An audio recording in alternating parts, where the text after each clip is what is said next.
Right, so welcome.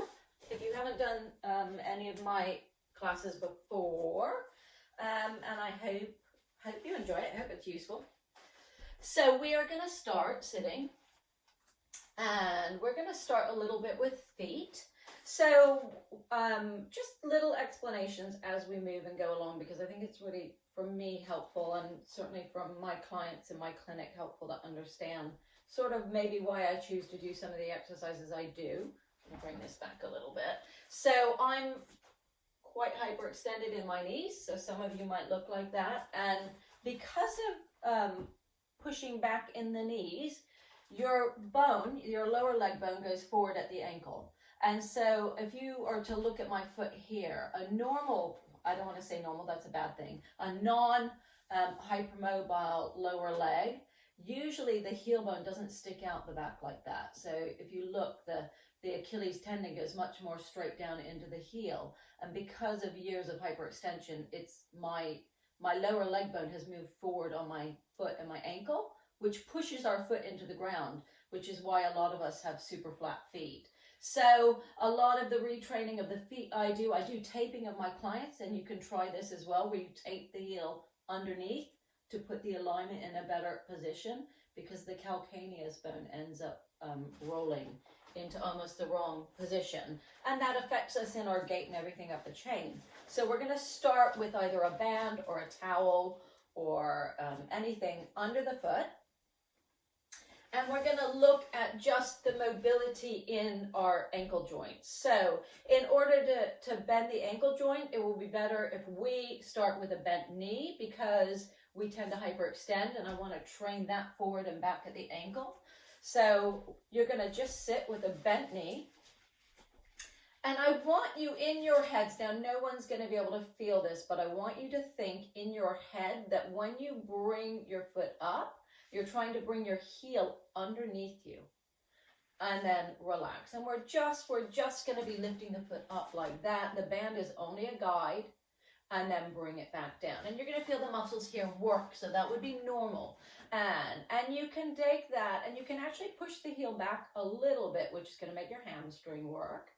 And then bring that foot down. Now, I want you to think, when you do this, that you don't let the ankle roll in. And if you look here, I've got the crease on the outside of the ankle. I need it to be straight across the center, and relax. And we're just going to lift that foot. And you can draw that heel back if you don't have a band, or if you do. And again, you're going to lift and release and lift and release. And you can use that band to guide you, and lift and release. We're going to go to the other foot. This is my really big surgical foot. You can see it doesn't look the same as the other one. I'm going to lift. It doesn't move quite so well. And release. I'm going to put the band underneath. And I like to cross bands over so they don't pop off. And you're going to lift and fold, and you're going to draw that heel back a teeny bit, and release and lift. So if you have neurological disorders and you can't feel what you're doing, having the band is good, and looking at that foot will be helpful for you. And just make sure it's not going in a crazy direction or anything, and lift and release. Right, we're going to integrate this movement now into a stretching of the leg and the foot. So we're going to take it from underneath. So bending the knee goes with bending the ankle, and straightening the knee goes with straightening the ankle. So we're going to take it from stretching to bending. And what I want you to think when you stretch it is you don't lock your knee and hyperextend. And I'm going to sit right back, so I'm really supported quite well under my knee. And I want you to try not to grip right up at the top of your hip too much. So we're going to bend the knee, bend the foot, and then we're going to stretch. And we're going to bend. And we're going to stretch. And bend. And stretch. And I'm going to stretch right through those toes, and bend. And stretch one last time, and bend. And stretch. And we're going to change feet. Same thing on the other side. Just warming up these ankles. And shoulders are relaxed. And We're going to stretch everything, and then we're going to bend it to come back in. And we're going to stretch. And we're going to bend. And this is great if you've got POTS or anything like that, because it's just getting the blood flowing right from the bottom up. And relax. So another thing to watch out, if you look at me when I bend my knee, is that I'm not here. I don't want to be sitting with my knees together. I want to think that my knees are in line with my hip joints. And stretch, and bend, and stretch, and bend. We're going to do one last set. And good. So think about the knee in line with the hip. Think about the foot folding evenly across the ankle, and make the rest of your body relax. Try not to tense everything else. And stretch, and bend, and stretch, and bend. And stretch, and bend, and stretch, and bend. And we're going to change feet. This will be our last set. Good. Same thing, knee in line, and we're going to stretch, and bend, and stretch, and bend the ankle, and stretch, and bend, and stretch, and bend, and relax. Good. So I didn't ask anybody to bring spiky balls, but if we do classes again, like a tennis ball or a little ball is really nice for waking up the underneath of the feet. I want us now just to place our feet on the ground, and I want you to just get a sense of where they sit. So a lot of us, the ankles roll in. We have a lot of pressure going down through the inside of the heel. And just for your own knowledge, the heel bone sits in line with the fourth and the fifth toe, and the third to the big toe, you're actually on a fat pad, and that doesn't give you much stability. So I want you all to keep your big toe down, the base of your big toe down, and you're just going to roll, and you're going to try and find your fourth and your fifth toe, and you're going to feel where you are on your heel bones, because that is where we should stand. And let it roll in. That's a lot of times where we stand. And then roll it out. Think fourth and fifth toe. We don't want the big toe to come off the ground. If your big toe is coming off, when you find that, you're holding in the middle of your foot, and you'll have tension there. So we want to try and just keep those feet in that position where we've got weight through the fourth and the fifth toe, and we'll be slightly towards the outside of the heel. And then from there, we're just going to do a little teeny heel lift, trying to keep that alignment, so not rolling out. That's what a lot of us will want to do. So you're going to think about coming right up through the center, and then leaving and slowly bringing it back down. And we're going to alternate feet, thinking about keeping that alignment. So I've got the fourth and the fifth toe in contact, as well as the base of the big toe, and I'm going to lift my heel up, and I'm going to think about trying to go straight up. I'm looking at myself because that's helping me. I probably wouldn't know where I am. So if you can't see yourself, then come back and do this class another time where you really look at yourself in the mirror. And again, lifting up, and just feel you're not wobbling all the weight onto the fourth and fifth toe now. Think that your weight's through the second toe, and bring that foot down. And we think about the weight coming up through the second toe, and bringing it back down, and coming up, and bringing it down, and coming up, and bringing it down, and relax. Sit right back in your chair so you're not gripping your hips. Circle one foot around, and then circle it around the other way, and relax. Take the other foot up, circle it around, and circle it around the other way, and relax. So we're just going to think about where we sit now, and I want you to think about, do you sit back on your sit bones? Do you sit really forward? So I have a tendency, actually, to arch my back. So a lot of us do that, and then some of us won't. So I want you to think that when you sit, you're just on top of the two bones that you would be sitting on, and that's your own. Everybody will have a slightly different shaped pelvis, but that will put you in your best neutral spine. And I want you to think about just allowing your body to kind of sink and slouch. And then I want you to feel that you grow right from the base of your spine. So a lot of people are told to sit up straight. We hold our shoulders back. I want you to think that that lifting up comes right from the base of the spine, the lower back, and you're going to feel like you give yourself space in between each of those bones as you come upright, and you lengthen right up through the neck, through the top of the head. And you just hold it there for a little bit, breathing in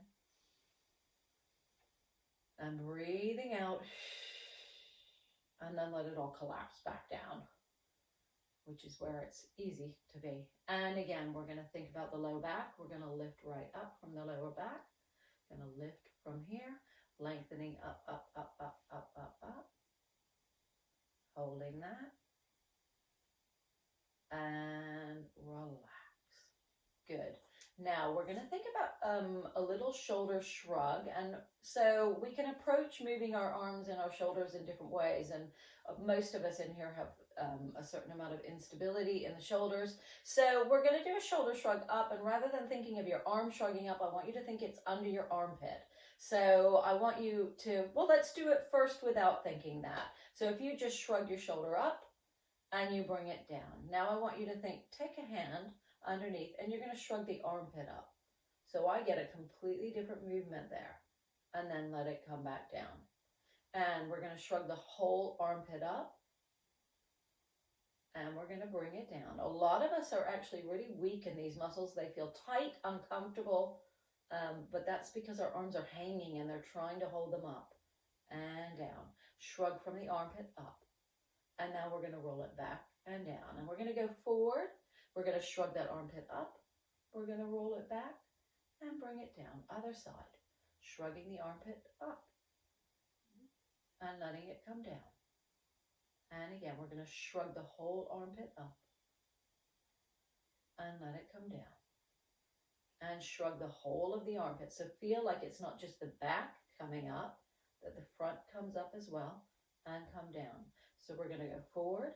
We're going to shrug up and around and down, and we're going to go forward, and we're going to shrug the whole armpit up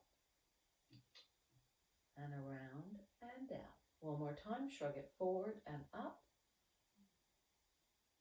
and around and down, and relax. Now for my people with cranial cervical instability, you can be really weak in the back or the front muscles or both, so we're going to do a little exercise for that.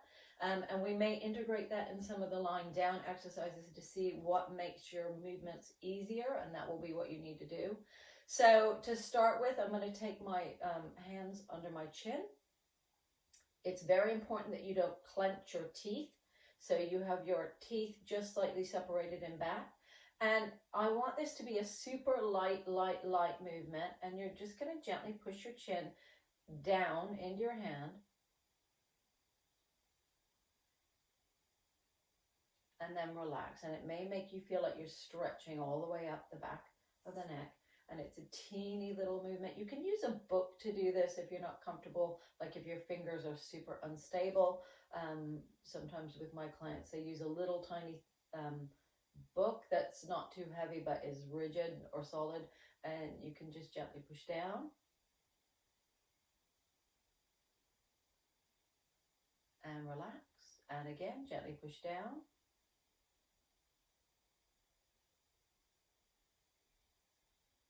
And relax a couple more times, pushing down. And relax one more time, pushing down. And relax. Just little shoulder rolls. And so for the next exercise, I tend to use a band. That feels like it's calmed my nervous system down, funny enough. People get really self-conscious about this because nobody likes to put anything over your head. If you don't have a band or anything, you can use your hands.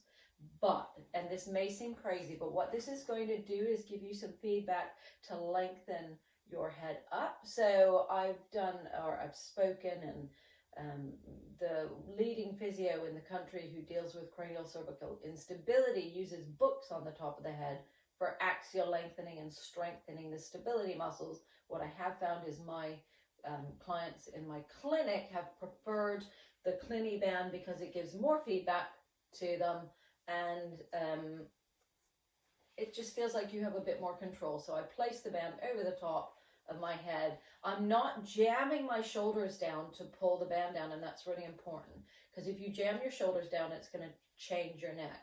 And I give it just enough tension to lengthen my head up into the band. So I'm feeling like I'm just growing taller. I'm not lifting my chin. I'm not tucking my chin. I feel like my eyes and my nose are looking straight forward into the horizon, and then relax. And you might feel that a lot of different bits of your back start to work as you do this. And that's fine, because a lot of the stabilizers, as you lengthen up, will start to kick in. And then relax. And again, and I have people whose vision has cleared up when they're doing this in my clinic, and it might help with the blood flow a little bit, lengthening up and relax. And again, we're going to lengthen up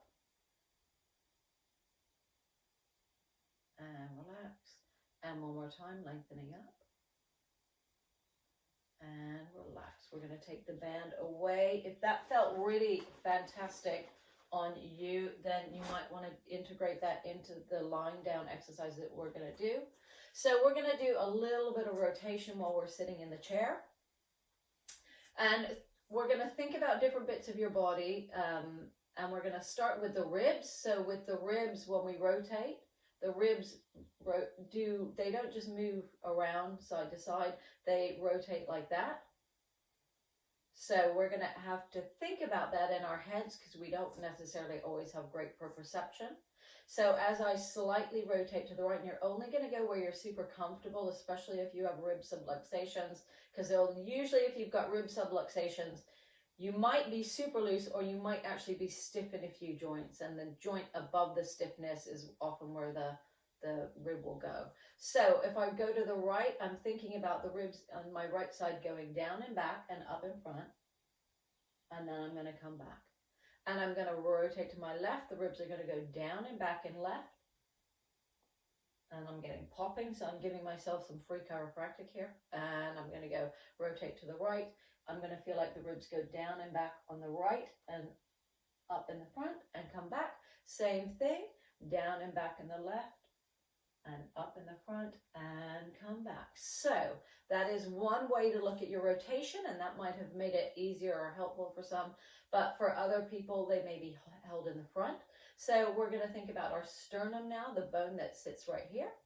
And I want you to imagine you have two little eyeballs. And when you rotate to your right, your two little eyeballs are going to look to the right, and they're going to take you. So you're not taking your sternum, your sternal bone is taking you into the rotation. And then you come back to the center. Your little eyes come back and look to the center. And then your sternal bones look to the left.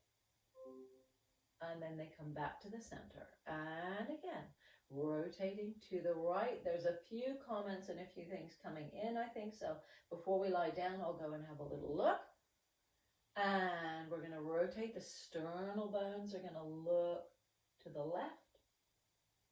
And we're going to come back to the center and relax. Now we're going to take our hands and we're going to link them together, fingertips. A lot of us gets really tight in our upper backs. So I want you to just reach your arms. You can stay low if you have shoulders that sublux here. Keep them nice and low. You're going to start to not reach your arms forward, because we can reach those arms out of the socket without anything moving. But I want you to think that you bring your upper back back in order to bring your arms forward. And you may feel that that's a stretch or not. We're going to go, and I want you just to find that gentle point of pull, and you're going to feel like you pull your arms apart, but you don't let them go anywhere. And this is going to be a super light pulling. Don't pull them apart a lot, just lightly. And then relax your elbows, sit back up, lengthen up. And take a breath in, just relax. Same thing again, you're going to relax, and it might be easier if you're in, if you have a back to your chair, that you relax your back into the chair. and you allow the back to go into the chair to take your arms forward. So a lot of times our shoulder blades don't want to move with us. So you're going to let those shoulder blades move in order to take your arms forward. And then holding those arms there, you are super gently pulling them apart. This is what we call an MET. It's a muscle energy release technique. And I started doing this and it got rid of all my neck tension up the back of my neck. Now we're all different, so it'll work for some and not for others.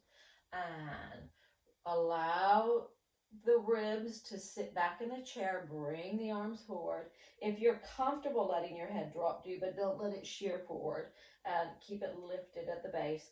And then gently pull the arms apart and relax. Just shrug those shoulders into some shoulder rolls again.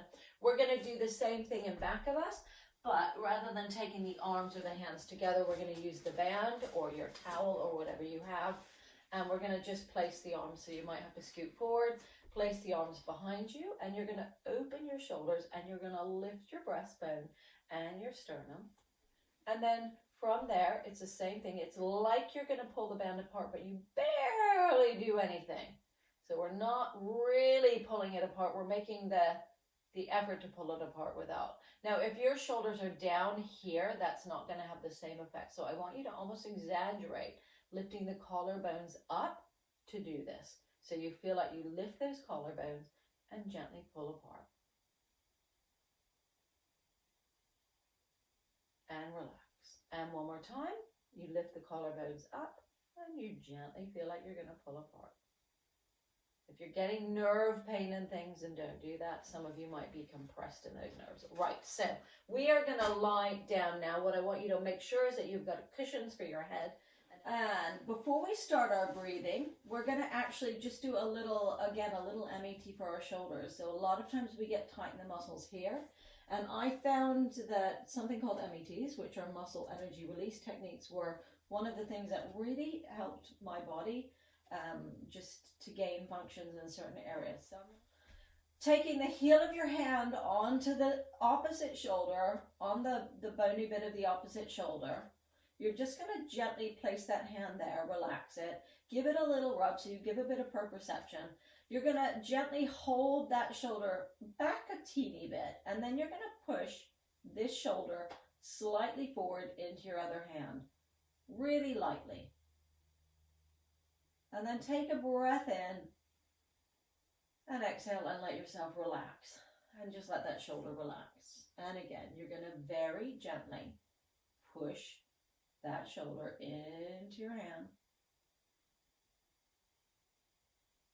And then you're going to let it relax. And I do roughly 3 of these. If you don't get a change in 3, it won't help doing more. So I never do more than 3. And again, just gently push that shoulder forward into your hand. And relax. We're going to change hands now. So placing your hand on the other shoulder, give it a little bit of a rub. Just use the heel of the hand. That's it. Say hello to that shoulder so it knows it's there. And just hold it in place and then very gently push forward. And then relax. Don't push too hard. Very gently, gently pushing forward. And relax. One more time, gently pushing forward. And relax. Good. Let's just place our hands on our tummies. We're going to do a little bit of breathing now and relaxing on our backs. So I want you to think about letting your spine, letting your ribs, everything, your pelvis, your pelvic floor, neck, everything relax into the floor. Feel that you're supported by it. And we're just going to take a nice deep breath in through our nose. And then slowly, slowly out through the mouth. So we're just trying to slow the breath down a little bit. Good, and again. And I want you just to start to realize where your breath wants to go. Does it go right up into your neck? Does it go into your ribs? Does it go into your belly? There's no right or wrongs, but just start to be aware. Inhale through your nose. And slowly exhale.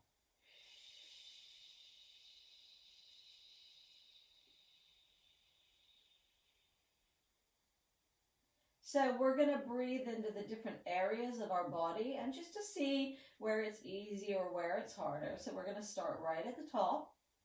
And so I want you to think about your collarbones and the ribs just below. And we're going to breathe in and think about giving yourself space in those ribs and the collarbones that they can lift up. So you're going to inhale. And see if they lift, and then exhale and slowly relax and slowly release the air out and let them come down. One more time, you're going to breathe in. Inhaling, can you lift those ribs?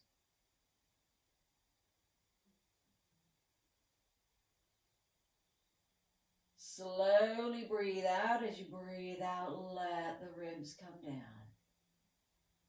Right, so we're just going to be moving down the rib cage. So I like to think underneath my armpits. And again, we're going to breathe in. And you want to think that you've got like shark's gills. You imagine a shark when they go through the water and the gills open and close. Imagine that's your ribs under your armpits. And we're going to inhale. And as we inhale, those gills open.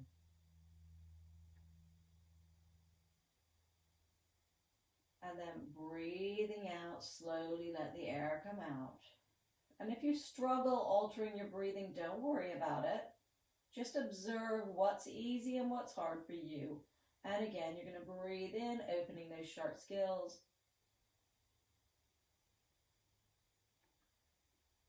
And then breathing out. We're going to come down, lower down into the ribs. Same thing, another set of shark's gills. Sometimes putting your hands can give you help with proprioception, and you're going to inhale and you're going to try and let those ribs open.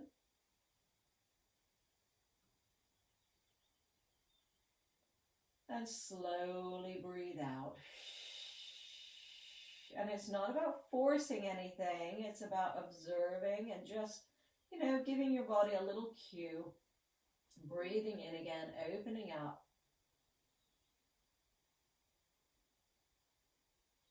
Breathing out slowly, letting the air come out.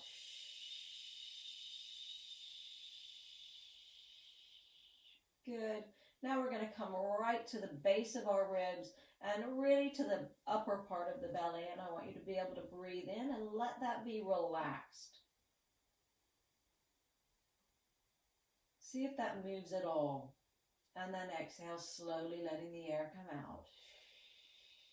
As we come down lower, if you're somebody whose pelvic floor is held, it will become more difficult to get the breath down into the belly. So you may need to think about relaxing the pelvic floor. So we're coming still just above the belly button, in between the belly button and the ribs, and we're going to breathe in, relaxing there. If you watch a baby breathe, this area comes up and down really nice and easily. Now we're going to come around the belly button and then lower down. So this is the bikini area, or the area between the pubic bone and the belly button. And you're going to allow that to be super relaxed as you inhale. And then you slowly exhale. And if you use your hands, it can usually help you to get a sense of whether it's moving or not. Inhale again. And then exhaling and relaxing. And then finally, I want you to think about your pelvic floor. So the whole bowl underneath the pelvis, and allowing it to relax, but not bearing down when you breathe. So it's not about pushing out, but it's about making sure you're not actually holding tension there. So you're going to inhale deep down into the lower area of the pelvic bowl. And then you're going to exhale slowly. One more time, breathing in. And then exhale slowly. Now what we're going to do is we're going to either take our hands, so some of you might have subluxing thumbs, which makes this really difficult. And so I want you to give your space in your hips on the side, basically. So a lot of people find when they go to lift their legs, and this is even in physiotherapy, if they've been given leg lifts, they get really grippy up here. And actually, a lot of times where we're trying to strengthen is around here. So our quadricep works in two different ways. So we're going to try and just give space to that hip, whether it's with your band or your hand. And we're going to do some just hip folds. So I don't like to call this a knee float. I like to call it a hip fold. So we're going to stay as relaxed as we can in that area. We're going to try and let our quadricep be really calm and relaxed. And we're going to fold the hip and give our hip some space. So I keep my foot down and relaxed, and then we're going to bring that leg down. And we're going to do that a few times on each side. So I'm going to take this away so you can see me better, and we're just going to allow it to fold, and we're going to bring it back down. And we're just going to keep that wide and allow it to fold. I don't need to grip my abdominals or do any other work anywhere else to fold my hip. And then we're going to go to the other side. We're going to lengthen it down, and you're going to fold. And you're going to bring it down. So when we hyperextend our knees, it forces the hip bone forward, so it often doesn't drop back in the socket well. So this is letting that hip drop back in the socket easily and bring it back down. And again, and just let it feel like it can fold easily. And relax. Good, just stay there. Take a couple breaths in. So we're now going to straighten one leg. As we lie there, we're going to straighten the right leg. And we're going to think about that fold of the other leg. And we're just going to fold that leg to where we're comfortable. So if it's not comfortable folding it all the way in, put it where it's comfortable. And we're going to gently take our hands in the back of the leg. And we're going to start to push the leg into our hands without letting the leg go anywhere. So this is about 10 to 15, 20% of your effort. It's not 100%. Just gently pushing away. So we're starting to recruit the muscles here. And then relax. So very gently pushing that leg away. And relax. So this is another what we call MET. And if you've got pelvic issues, if you've got SI issues, lower back issues, this can really help to bring balance to the pelvis. We're going to bring that leg down and slide the other one up, and we're going to change legs. So I've got one leg long, and I'm going to just fold this one up. If it's uncomfortable, sometimes taking it slightly out to the side can make the hip more comfortable because you can have a bit more space there. So I'm going to hold on. I'm not going to tighten my shoulders up here. They're relaxed. I'm very gently pushing my leg into my hand. And then I'm going to relax. And again, and as I gently push my leg into my hand, are you gripping your chin, your jaw, your neck, anything crazy like that? Try not to do that, and relax. One more time, you're going to gently push that leg into your hand and relax. We're going to bring that leg down, and we're going to bring both legs up. And now what I would like to do is take the band, and we're going to take it underneath, and we're going to tie the band around our legs. And this is going to be a little bit for proprioception, but we are going to get you working. So when we sublux our hips, it tends to be from the leg rolling in, and the bones roll out that way. So what we're going to try and do is give you an exercise that's going to roll those bones in this way. It's like an alternative to the clam, which probably everyone's had from their physios, but this is easier to do. So once you have your band tied around your knees, I'm going to have you take your feet so they're at least in line with your sit bones or even a teeny bit wider. And as you're lying there, we're going to very gently start to take the knees open into the band so you have a little bit of resistance. And then you're going to very slowly bring the knees back in. Now, for a lot of us, when we hyperextend our knees, we end up with our hips, our pelvis rolling over our hips, and we end up with a really archy back. And so knees going out, the hips going into the sockets that way go with flexing your spine.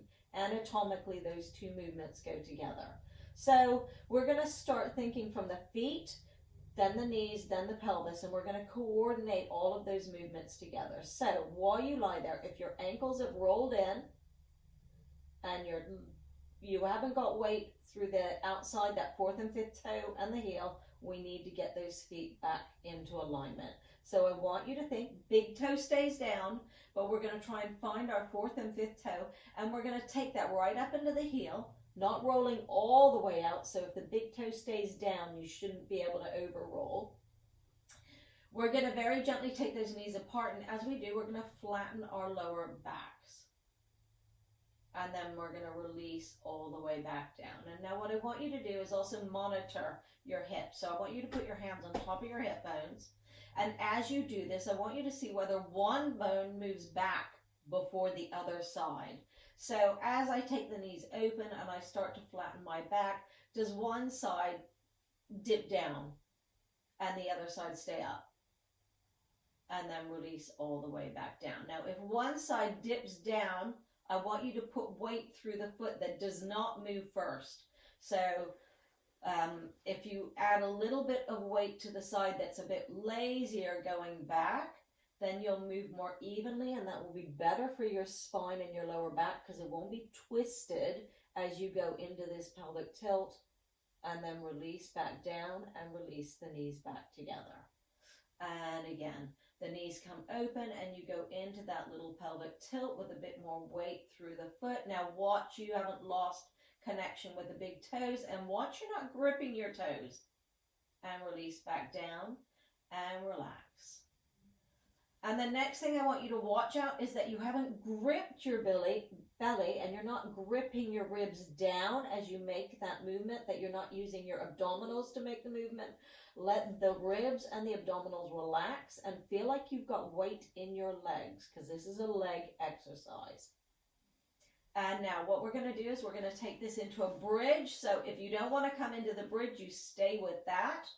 And you're going to start to do that pelvic tilt, and you're going to start to lift your bottom off the ground, rolling through the spine. And you can come up to about there. What I don't want you to do is lift with your chest and your lower back and put a lot of tension there.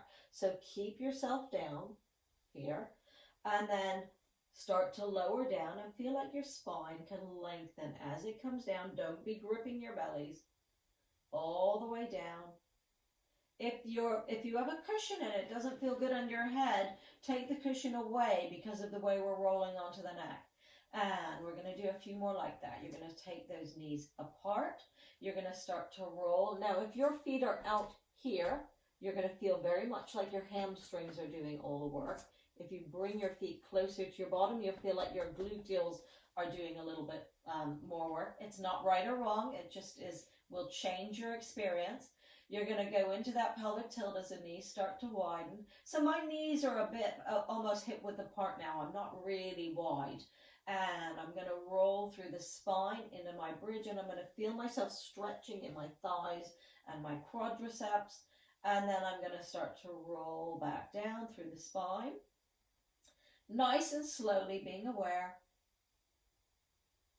And relaxing all the way back. If you know that you're uncomfortable rolling through your spine, you can do this last one just lifting up. So you can take the knees apart and you can just lift the hips.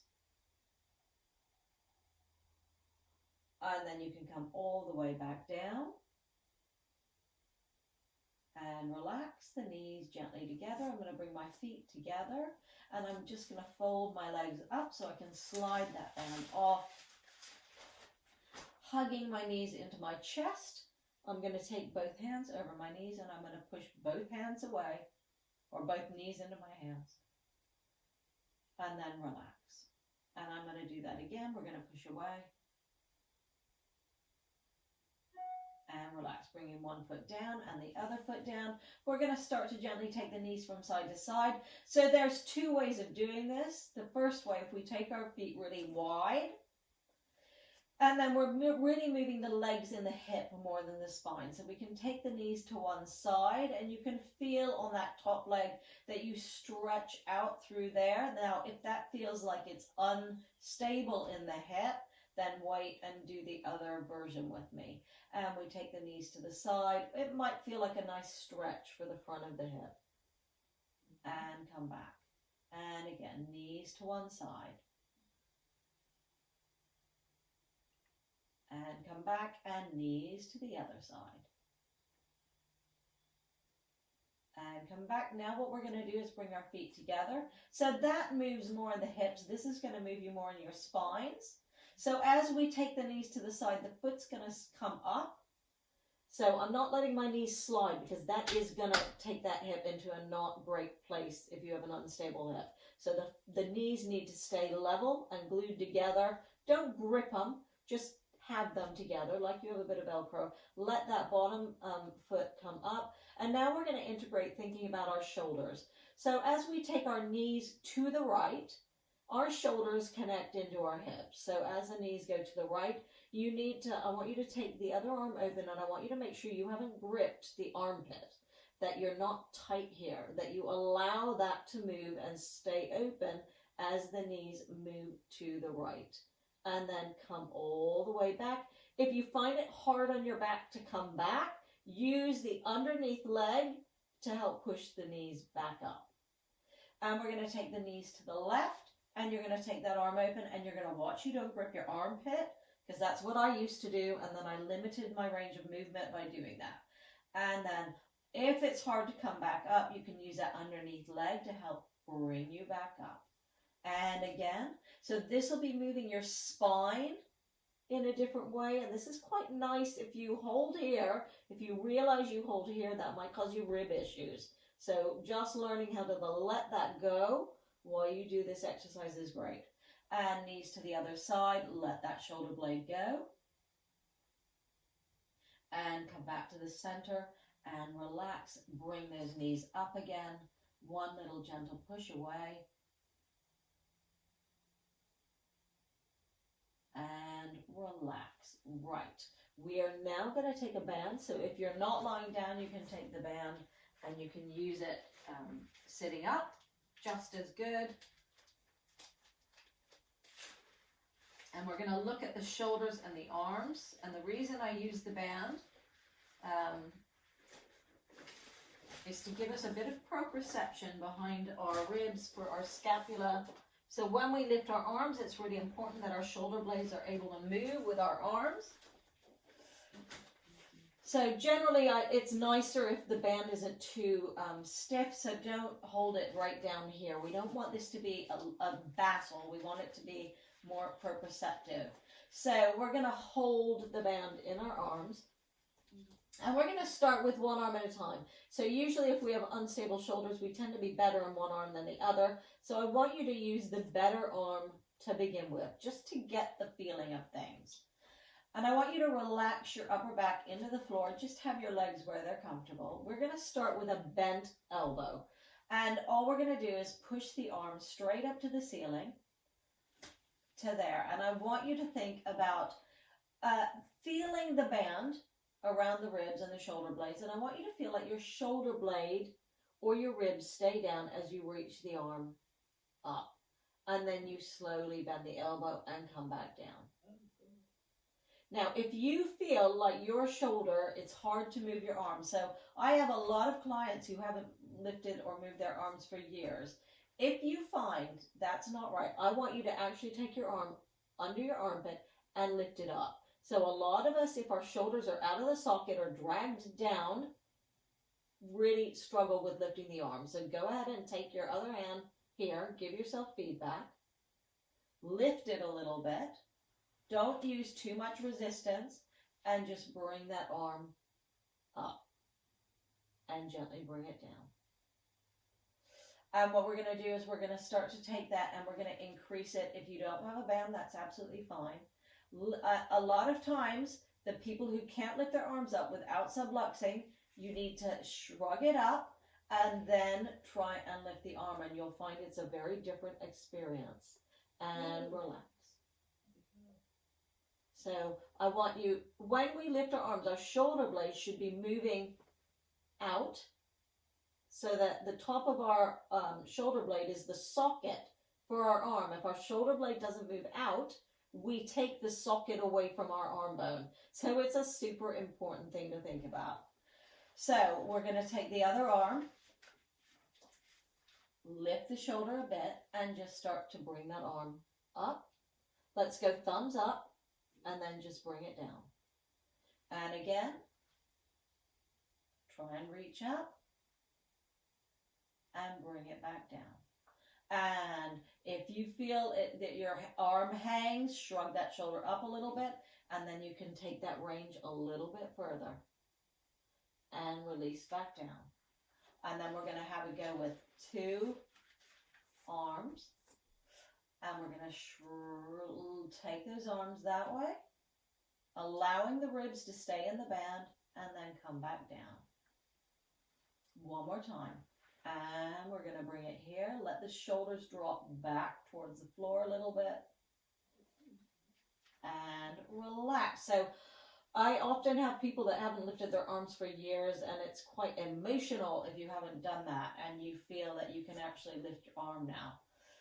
So, taking that away, we're going to continue a little bit with the arms and the shoulders. Now, a lot of you may not be happy on your wrists, and so there's a lot of options for this exercise. We can either kneel on all fours, you can stand with your hands on a wall, you can be on elbows, or you can have a chair, which I'm going to bring in. And you can have kneeling with arms on a chair. So all of these are really good options. If you're somebody who's happy on your wrists and your arms, then that's the kind of final placement. Now, because of wrists and subluxations of fingers and wrists, a lot of people put the arm right underneath the shoulder. I always take it more forward because then I don't have that pressure through my wrist. And so if you come onto all fours, if you allow yourself to sit in your elbow, you will be going into lots of external rotation. So what I want you to think is the crease of your elbow looks diagonally forward at a point so that you're not hanging into that external rotation, which will bring you into that hyperextension of the elbow. So the first thing about this exercise is, where is your elbow placed? Are you hanging into it and hanging into your wrists? You need to unlock those elbows and you need to let them not face in, not face out, but face sort of diagonally forward. And then you're just going to think about not letting your head hang down. You're going to think about lifting the base of that head up. And that in itself is a really hard exercise for a lot of people. And what we're going to do now is we're going to I want you to get in touch with your shoulder blades. And sometimes having the band around your back and your hands can make this easier as well, where you drop down and you let your shoulder blades come together and back. I like it with the band. I feel everything with a band gives me more proprioception. Again, it's not about making it tight, but it's about giving feedback. So I can let those shoulder blades come together and back, and I'm going to push, and I'm going to try and bring my shoulder blades wide around my ribs.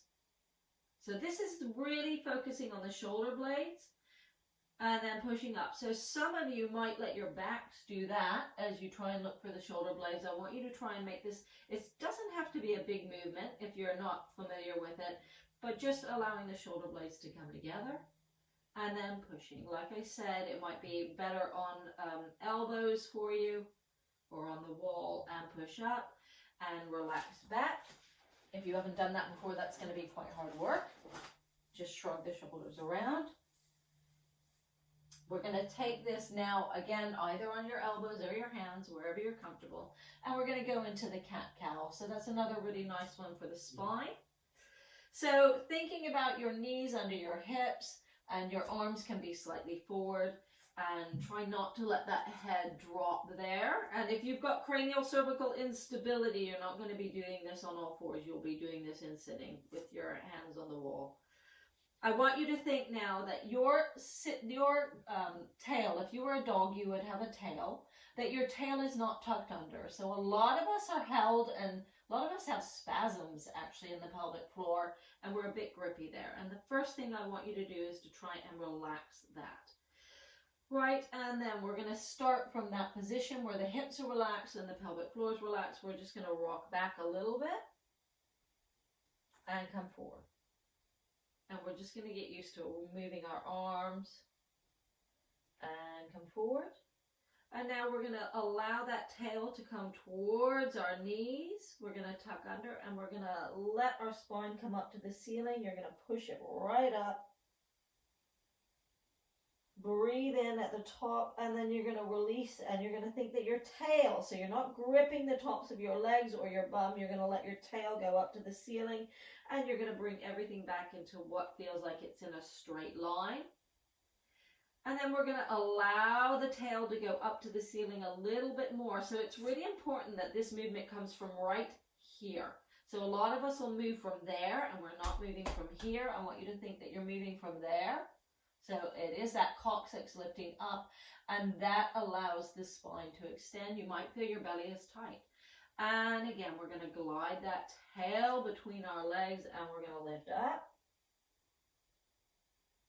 and stretch. And we're going to release the tail, letting the shoulders come back. And we're going to come back to a neutral position. Let that tail go up to the ceiling and allow the shoulder blades to come down your back and let your spine sag. And one more time, lifting the spine up, get the tailbone coming down. Good. And gently release here. And coming back. And relax. Just tuck your toes under. Right. So for those of you who are comfortable to stand, we're going to stand up now. And we're just going to take one foot behind us on the ground, and we're going to stretch the lower leg out and back. And so this might be really challenging just to stay on that one leg with that knee bent and the other leg behind you. And we're going to lift the back heel up, and we're going to reach it down. Hold on to something. Most of you will want to hold on to something. And down, and up, and down. And we're going to change feet. Take the other foot behind you. Lengthen that lower leg out. So we often get tight in the lower legs, and we lift up and down and up and down and up and down. Good. Change feet one more time. So try and have that back toe facing in, not out so much like that. And as we come up, we don't let that foot roll out, and we lift up and down. Holding on to something is fine. And down and up and down. Changing feet one more time. And we're going to come up and down and up and down and up and down and relax. We're just going to shake everything out. So I want everybody to either lie down, sit down, wherever you feel the most comfortable. And what we're going to finish with is relaxation today. So I want everybody to be as relaxed as they can possibly get. So cushion your knees up, cushion your head, your neck, whatever it is. And then I want you just to close your eyes. And we are going to relax to finish today. So I want you to start. I'm actually more comfortable without a cushion. I want you to start right down from your feet and your toes. So you're going to just take a nice breath in. And then you're going to slowly let the air come out. And as the air comes out, I want you to start to feel your body relaxing. And you might get twitchy muscles. Might get all kinds of things going on as you start to relax. And again, you're going to inhale through your nose if you can. And as you exhale, I want you to start to focus on your feet and your toes and your ankles. And I want you to feel that all of the tension that you might be holding there is disappearing, letting it completely relax. And every time, I want you to breathe at your normal pace. Every time you exhale, a little bit more tension is coming out of those feet. And from your lower legs, or from your feet, we're going to go to your lower legs. So around the calf muscles, around the front of the shins, you're going to take a breath in through your nose. And as you slowly exhale, you're going to feel the lower legs relaxing, all the muscles around the lower legs letting go. It's almost like they're hanging muscles off the bones, really relaxed. And again, you're going to breathe in through your nose. And you're going to breathe out, feeling that relaxation through the lower leg. And we're going to take that through the lower leg, and we're going to now move to the thigh bones, to the thighs in the front and the back. And you're going to breathe in through your nose. And as you exhale, you're going to slowly breathe out, letting the thigh muscles relax, letting the hamstrings and back relax. And again, breathing in. Slowly letting all the muscles relax from the tops of the legs all the way down to the feet. Now I want you to think about your pelvis. So around the pelvis, around your gluteal area, the front of the hips, lower belly, we're going to really focus on relaxing there. So inhaling, are you relaxed when you inhale? And then slowly letting the air come out and letting all of the tension disappear from the lower back as you breathe out. One more time, breathing in. And slowly breathe out, letting everything relax. Moving up the spine and back. And if you've got an area, you know you hold tension, really focusing on just feeling like that melts into the floor or into wherever you're sitting or lying. So inhaling through the nose, slowly exhaling, and with that slow exhalation, that you send that tension away with that breath. Thinking about the ribs and the chest, in between the shoulder blades. Really let that all relax into the floor or your chair. Feel you're supported. Inhale through the nose. Exhale, letting all of the muscles relax.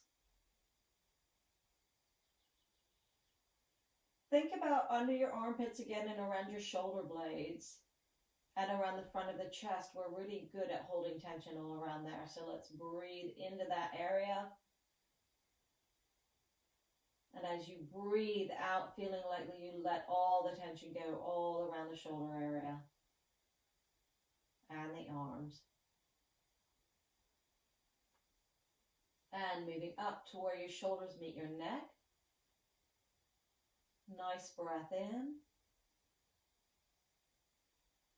And again, breathing out nice and slowly. Be really aware of whether you're jamming anything or holding any tension. And now thinking about your necks. Breathing in. Allowing the neck muscles to relax, because if they go into spasm, they can pull things out. Exhaling, really feeling like you're really letting the tension go. Maybe you need support underneath it to let it go, but I want you to focus on letting the tension go, especially in the back of the neck. And thinking about the jaw now, we often hold tension on one side. Breathing in. Think about the jaw around to the back of the ears, really relaxing as you breathe out. And from the jaw, we'll move up to the cheeks and to your temples. If you clench your jaw, you'll end up with tension in your temples, because that's the muscle that helps you clench your jaw, and that may give you a migraine or a headache. So really, you can think about little massage around your jaw and your temples if you get migraines from clenching. Take a breath in, and actively as you exhale, try and relax there. And think about relaxing all the muscles around your eyes, across the bridge of your nose, top of your head. We've got muscles all around our skull. So breathing in, and as you exhale, feeling that the tension disappears from the head, the neck, the shoulders, down through the arms, the wrists, and the fingertips. It's as if you've got water just draining out of the fingertips, and the tension goes with that. And now just take a couple more breaths in, and just feel where you might still want to hold on to that tension, and actively try and get it to relax. Being in touch with what you hold and what you don't hold.